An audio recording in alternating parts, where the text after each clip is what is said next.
Let us look into the thyroid disorders now. Hi, నేను doctor M Raghu Varma, advance laparoscopic laser surgeon of you. అయితే thyroid disorders అంటే ఏంటి? మెడ దగ్గర వాపు వస్తూ ఉంటుంది కొంతమందికి. అయితే ఏజ్ ప్రకారం దాన్ని మనకి ఇంపార్టెన్స్ ఇవ్వాలి, దాని గురించి మనం చూడాలి.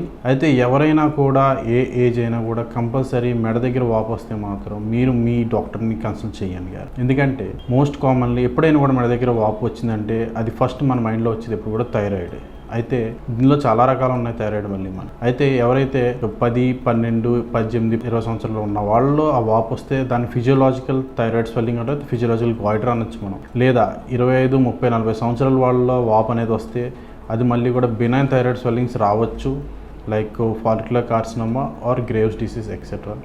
లేదా ఎవరికైనా కూడా 40 సంవత్సరాలు 50 సంవత్సరాలు దాటిన తర్వాత మెడ దగ్గర వాపు వస్తే అది క్యాన్సర్గా పరిగణించవచ్చు. కానీ అలా అని చెప్పి 20 సంవత్సరాలు 40 సంవత్సరాలు వచ్చిన వాళ్ళు క్యాన్సర్ రాదని కాదు, వాళ్ళల్లో కూడా రావచ్చు థైరాయిడ్ క్యాన్సర్ అనేది.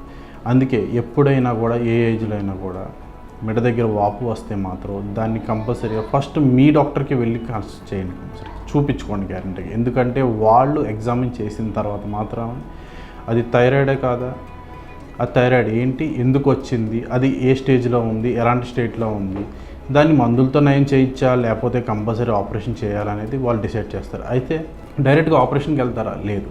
ముందు దాన్ని చూసిన తర్వాత దానికి తగిన పరీక్షలు అనేవి ఉంటాయి. ముందు వాళ్ళు ఎగ్జామిన్ చేస్తారు, చెక్ చేస్తారు. తర్వాత చెక్ చేసిన తర్వాత మేము దానికి ఒక సూది పరీక్ష అనేది చేస్తాం. మేము సూది పరీక్ష చేసిన తర్వాత అది ఎలాంటి థైరాయిడ్ అనేది మనకి నిర్ధారణ అవుతుంది. అది నిర్ధారణ అయిన తర్వాత అప్పుడు ఆ థైరాయిడ్ ఉన్న ఏదైతే పొజిషన్ బట్టి ఫిజియోలాజికల్ గాయిటర్ అంటాం, అంటే ప్యూబర్టీలో వచ్చే గాయిటర్, అంటే అప్పుడే అంటే 18 సంవత్సరాల ఆ టైంలో వచ్చే గాయిటర్ అయితే అది మందులతో నయమయ్యే ఛాన్స్ ఉంటుంది, లేదా దానంటే అదే తగ్గిపోయే అవకాశాలు ఉంటాయి. లేదా ఫాలిక్యులర్ ఎడ్నోమా అవ్వచ్చు, లేకపోతే మల్టీ నాడ్యులర్ గాయిటర్ అవ్వచ్చు. వాటికైతే మళ్ళీ మనం ముందు జాగ్రత్తలు తీసుకుని ఆపరేషన్ చేయాల్సిన అవసరం వస్తుంది. లేదా ఇంకా పెద్ద వయసులో వచ్చిన థైరాయిడ్ అయితే మాత్రం, అది క్యాన్సర్ అయితే మాత్రం 100% సర్జరీకి వెళ్ళాల్సి వస్తుంది గ్యారంటీ మనం. అయితే దానికి ఉన్న డిఫరెంట్ స్టేజెస్ బట్టి ఇంకా ఎక్కువ టెస్టులు చేయాలి. లైక్ టెస్టులు ఎలాంటివి, సిటీ స్కాన్ అవ్వచ్చు, ఎంఆర్ఐ అవ్వచ్చు.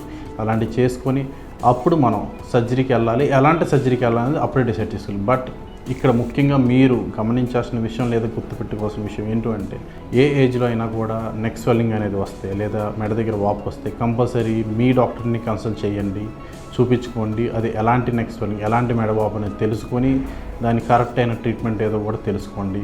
And consult NASA hospitals.